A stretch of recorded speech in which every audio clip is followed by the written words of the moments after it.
कौंडली के अंदर। और यहाँ पे करुणा बुद्ध विहार के अंदर थाईलैंड से आई हुई एक प्रतिमा है, मूर्ति है, जो यहाँ पे हजारों लोगों के साथ यहाँ पे अनावरण किया गया है। डीआईजी साहब हैं, बिहार से आए हुए हैं हमारे साथ। सर स्वागत है सबसे पहले तो आपका। बहुत बहुत साधुवाद जी।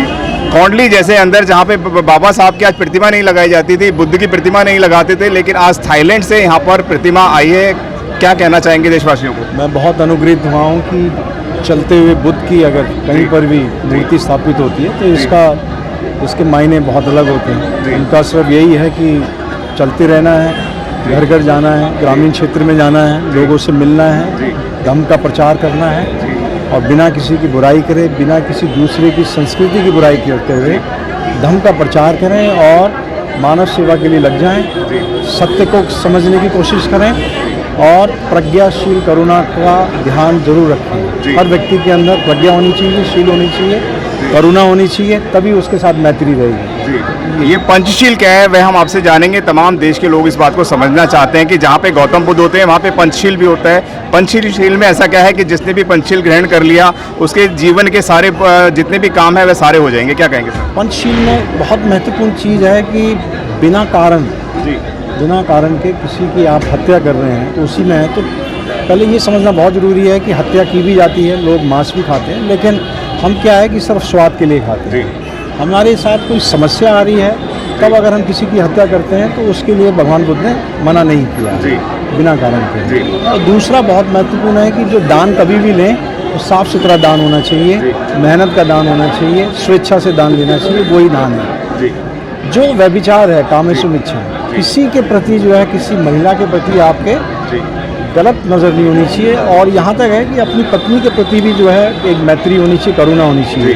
अपनी पत्नी के साथ भी जो है कोई गलत विचार के साथ उसके साथ रिलेशन ना बनाए, सिर्फ मैत्री और करुणा के साथ बनाए। झूठ बोलना, चुगली करना, किसी की बुराई करना, ये भगवान बुद्ध ने मना किया है। और किसी भी मादक पदार्थ को लेने के लिए वो मना किया है कि ये शील हैं। जब तक आप शील को नहीं समझेंगे तो करुणा और मैत्री और ध्यान की तरफ नहीं जा पाएंगे। हमारे साथ भंते हनिमेश जी हैं, उनके तत्वाधान के अंदर ये कार्य पूर्ण हो पा रहा है। हनिमेश जी कैसा फील कर रहे हैं, कैसा महसूस कर रहे हैं? आज तथागत गौतम बुद्ध थाईलैंड से चलकर यहाँ पर आए हैं। मेरे तो बहुत अच्छा लग रहा है कि ये धर्म का काम है।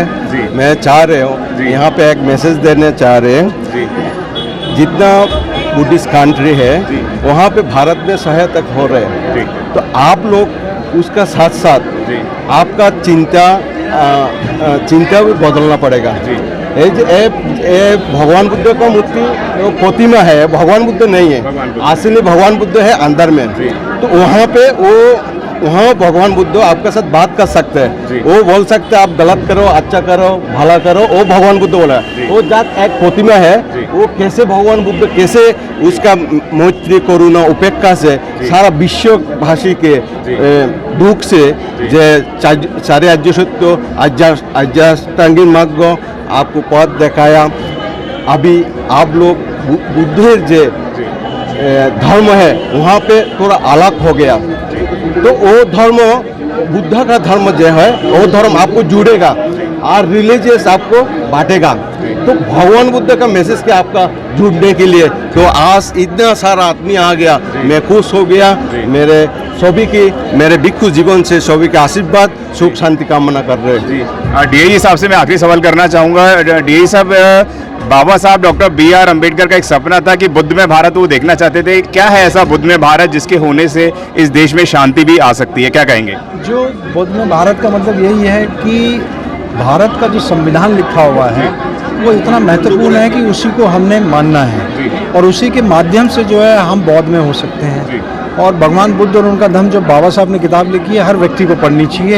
ये चाहे कोई भी हो, चाहे मुस्लिम हो, सिख हो, ईसाई हो, कोई भी हो, सभी को उसको पढ़नी चाहिए। हम भी कुरान पढ़ते हैं, हम भी उपनिषद पढ़ते हैं और हम भी बाकी गुरु ग्रंथ पढ़ते हैं। और जो भगवान बुद्ध में धम्म है वो बहुत पुराना है और उसमें बहुत महत्वपूर्ण ऐसी बातें हैं जो किसी जगह नहीं मिलती हैं, तो हमें उसका समझना भी है, अध्ययन भी करना है। बहुत बहुत धन्यवाद। इस प्रतिमा को मैं आपको बता दूं कि आप प्रतिमा देखेंगे तथागत गौतम बुद्ध की ये चलते हुए प्रतिमा है। राम बाबू जी हमारे साथ हैं, सामाजिक एक्टिविस्ट हैं, लगातार समाज के ऊपर बात करते रहते हैं। कैसा महसूस कर रहे हैं आज यहाँ पर तथागत गौतम बुद्ध की प्रतिमा आई है? सर ये प्रतिमा लगना हमारे दिल्ली के लिए, ये इस क्षेत्र के लिए नहीं, पूरी दिल्ली में जो खड़ी प्रतिमा, जो चलती हुई प्रतिमा बुद्ध की है जी।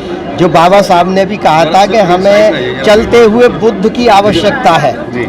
है ना। ऐसे बुद्ध या ऐसे हमारे भिक्षु संघ जो गांव-गांव जा करके बुद्ध के संदेश को दें। जी। तो इस तरह से ये जो प्रतिमा का जो अनावरण जो आज हुआ है पूजनीय भंते अनिमेश जी के द्वारा, नरेंद्र जी सर के द्वारा जो है, तो ये बहुत खुशी का माहौल है। और आप देख रहे हैं कि पूरे हमारे क्षेत्र में बहुत ही खुशी की लहर है कि एक बुद्ध का जो धम्म है वो कारवा बहुत दिन प्रतिदिन बढ़ रहा है। और जो बाबा साहब ने जो कहा था, बाबा साहब का जो सपना है वो धीरे धीरे, सम्राट अशोक ने भी कहा था कि हमारा भारत कैसा होगा, तो वो सम्राट के सपनों का भारत। तो जो बाबा साहब का जो सपना है, मान्यवर कांशीराम साहब का सपना है, वो भी धीरे धीरे पूरा हो रहा है। आज पूरा भारत और पूरा विश्व बौद्ध में होता जा रहा है, क्योंकि बुद्ध का धम्म इंसानियत का है, मानवता है, वैज्ञानिक है, सच्चाई है। और सच्चाई कभी झुटलाई नहीं जा सकती है। कुछ समय के लिए दब सकती है, लेकिन सच्चाई सच्चाई रहती है। तो आज बहुत अच्छा लग रहा है। आप लोग भी सब मीडिया बंधु आए हैं सर, हैं, आप भी आए हैं, ये निशा भी आए हैं, सब आए। तो आप लोग भी धम्म का काम बढ़ा रहे हैं, तो आपके लिए भी बहुत बहुत शुभकामनाएं कि आप ऐसे धम्म के कार्य आपने बताया मान्यवर काशीराम साहब, बाबा साहब का जो सपना था वह कहीं साकार होता हुआ नजर आता है आपको? जी नहीं सर, साकार नजर आ रहा है, क्योंकि मान्यवर कांशीराम साहब ने भी कहा था कि राजनीतिक रूप से तो हमें स्ट्रांग होना ही है, बाबा साहब ने भी कहा। लेकिन उससे पहले जो सामाजिक क्रांति है, जो धार्मिक क्रांति है, वो आप देख रहे हैं दिन प्रतिदिन उसमें उछाल आ रहा है। आज हमारे युवा, हमारी महिलाएं, हमारी बहन बेटी और पूरा सर्व समाज बुद्ध को समझ रहा है, सच्चाई को समझ रहा है। तो इसलिए मैं समझ रहा हूँ कि परम पूज्य बाबा साहब का कारवा या मान्यवर कांशीराम साहब का जो सपना है वो साकार होता जा रहा है। और एक दिन ऐसा होगा कि पूरा विश्व बौद्ध में होगा, पूरा देश बुद्ध में होगा। अभी कोई दूर नहीं है, क्योंकि थाईलैंड से चल के तथागत गौतम बुद्ध यहाँ पर आ गए हैं। और यहाँ पे जो प्रतिमा है वो बहुत खूबसूरत प्रतिमा है। यहाँ का जो नज़ारा है वो बहुत खूबसूरत है। यहाँ पे हजारों की तादाद। जी, अध्यक्ष जी भी हमारे पास आ गए हैं, बहुत व्यस्त थे। और अन्वेष भंते जी भी लगातार व्यस्त थे। सर, आज आपके चेहरे की मुस्कान भी बता रही है कि तथागत गौतम बुद्ध के यहाँ पर आने में, बल्कि दिल्ली में नहीं पूरे देश के अंदर थाईलैंड से चल के यहाँ पर आए हैं, तो क्या कहना चाहेंगे? मैं खुशी हूँ इतना के साथ। मैं तो चाहता हूँ दिल्ली के हर बुद्ध विहार में इसी तरह से भंते अनिमेष जैसे भंते जी आए, तो इसी तरह से बुद्ध विहारों का निर्माण हो। इस मूर्ति के अलावा भी भंते जी अनिमेष जी ने थाईलैंड से ही नीचे जो मूर्ति लगी हुई है वो भी वहीं से मंगा के उन्होंने वो लगवाई थी, और थाईलैंड के एम्बेसडर से फिर से सैंक्शन करा के इसमें रेनोवेशन में लगाया। और ये जितना भी वर्किंग हुआ है मूर्ति के नीचे का, और ये जो प्रोग्राम है सारा भंते जी अपनी जेब से खर्च कर रहे हैं। मैं तो कहता हूँ कि अगर हमारे उपासक भंते जी जैसी निष्ठा दिखाएं तो हम हकीकत में जो DIG साहब ने कहा था कि वाकई में हमारा देश एक दिन बुद्ध में हो जाएगा, ऐसे भंते अनिमेष जैसे गुरु अगर हमें मिल जाएं तो। और उपासकों से मैं निवेदन करूंगा कि जो वर्कर, कोई भी कार्यकर्ता, कोई भी समाज सेवक अगर सेवा करता है, काम करता है, बोलता है, तो उसकी टांग खिंचाई करना बंद करें। या तो खुद करके देखो, अगर आप नहीं कर सकते तो दूसरों को करने का जरूर मौका दें। आप धर्म को आगे नहीं बढ़ा सकते तो पीछे भी ले जाने का काम न करें, ऐसी मेरी विनम्र निवेदन है। इसी के साथ ही मेरा, जैसे अध्यक्ष महोदय ने कहा कि, और ये बात बाबा साहब ने भी कहा था कि अगर धम्म के कारवां को आगे नहीं ले जा सकते तो उसको पीछे ले जाने का काम कार्य ना करें। यहाँ पे जनता जनार्दन भी है, जनता जनार्दन के चेहरे पे एक अलग सा नूर नजर आएगा आपको। क्या कहना चाहेंगे आज आपको देश दुनिया के लोग सुन रहे हैं? धन्यवाद, जय भीम। सर, अभी आपने एक बात कही थी कि पूरा विश्व बौद्ध में हो जाएगा, तो मैं ये कहना चाहता हूँ कि बौद्ध में के साथ साथ यदि हम पॉलिटिकली चाबी यदि हमारे पास आ जाएगी तो हमारी गति जल्दी बढ़ सकती है। अभी जैसा देखने में आ रहा है कि हमारे संगठन जो बढ़ रहे हैं ज़्यादा, उन संगठनों को इकट्ठा होकर के हमारी जो एक पार्टी है उसका साथ देना चाहिए।